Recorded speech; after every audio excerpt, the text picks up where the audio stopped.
আসসালামু আলাইকুম। দেশ ও প্রবাস থেকে যারা আমার এই ভিডিওটা দেখতেছেন অনেকেই জানেন অনেকেই কি সারা বাংলাদেশের মানুষ যারা সায়েদকে টাকা দিছিলেন।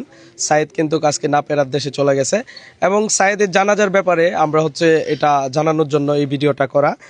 বিশেষ করে আমি বলবো আপনাদেরকে সায়েদের জন্য মন থেকে দোয়া করবেন এবং কি যেই সূরাগুলো পড়লে সায়েদের আত্মার বা রুহের জন্য গুনাহ মাফ হবে, এই দোয়াগুলাই বেশি করে পড়বেন।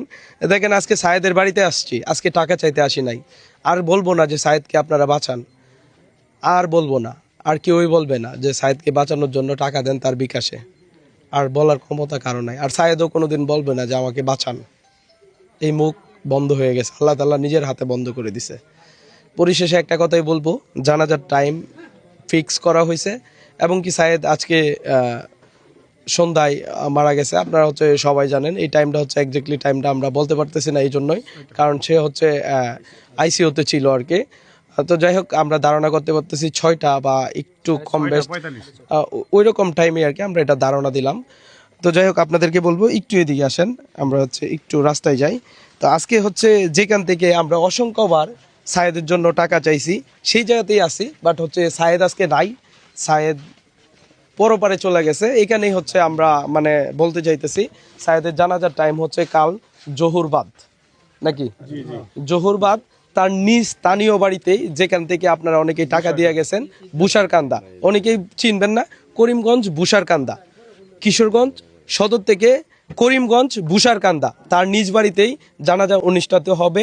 আর আমি আপনাদেরকে বলবো খুব দূর দূরান্ত থেকে যারা আসবেন তারা টাইমটা মেনটেন করার চেষ্টা করবেন।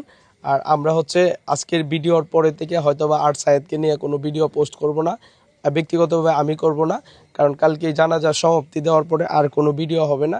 আর আপনারা যারা আমাকে ভিউ ব্যবসায়ী বলেন তাদেরকে বলবো, ভাই দেখেন আমার মাধ্যমে যদি অনেক অনেক প্রচার না হইতো তাহলে সায়েদকে এত টাকা আপনারা হয়তো দিতে পারতেন না বা দেওয়ার সুযোগও পাইতেন না।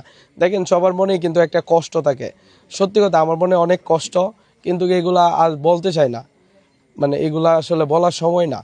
তো যাই হোক, জানাজাটা আপনার টাইমটা হয়তো জানতে পারছেন।